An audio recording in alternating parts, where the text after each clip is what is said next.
should have a voice. But it's a Bangladeshi artist. Child labor is also a matter of general development, no? Socioeconomic development. So often when there still is large segments of poorer families, they do not find other choices than to have their children work. Sometimes there is no opportunities for children, for example, to fully go to school. So that also sort of makes them more vulnerable to work at too early and young an age. In many ways, it is a misconception that somehow child labor would be a benefit to employers, or somehow child labor would be a good thing for economic growth. It certainly isn't, and there's zero evidence that would somehow say that using child labor or allowing child labor would somehow benefit economy as a whole. It's an unfortunate symptom of general poverty and lack of access to education, not an economic dividend or some sort of a positive. Hazardous child labor is characterized by, is particularly characterized for the age group of 14, 15 to 18. So in many ways, these are already young adults who are working in conditions which are detrimental to their health or detrimental to their development as young adults. The effects of child labor are very multifaceted. It's not only about health, it's also their future opportunities in life. No?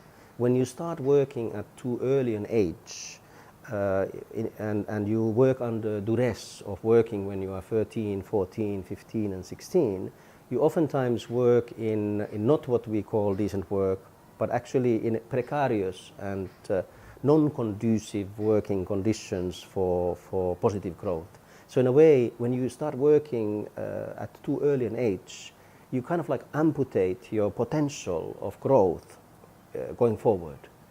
You don't properly enter to the labor market. You don't have the proper opportunities that are presented to those who don't go to the labor market, who don't enter to the labor market at early age. And that's why the schooling is so important. And I'm not just talking about the basic schooling, but also vocational and skills training. As a remedy to that is better working conditions for adults, better wages for adults, better productivity for adults, so that the adults, the parents and the custodians of the children don't have to use children, but they can actually, they have enough to support their education, and they have enough to provide. No? So I think the country is moving strongly forwards, and as it's moving forwards, as its prosperity in many ways grows, it's also able to bring better systems in place and better regulations in place and better pathways for young people to enter labor market in a better way. We do expect, though, that, for example, the ILO Convention 138, which currently is not yet ratified by Bangladesh, that it continues to be in the game plan moving forwards as one of those fundamental rights conventions that all countries are proud to have ratified moving forwards. But generally speaking, the Bangladeshi laws, and particularly the recent amendment to the labor law in terms of the light work, it goes already a long way in terms of legal systems. So now it's really to breach the practices. My message is in many ways that it's a shared responsibility.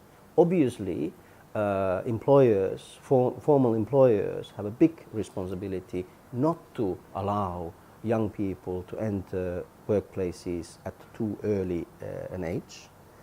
Obviously, government authorities, by law and by their practices, have an obligation to deter that from happening. And when they observe that, to counter that and to act as regulators, but also the community as a whole, all of us essentially have a responsibility to address child labor when we see it.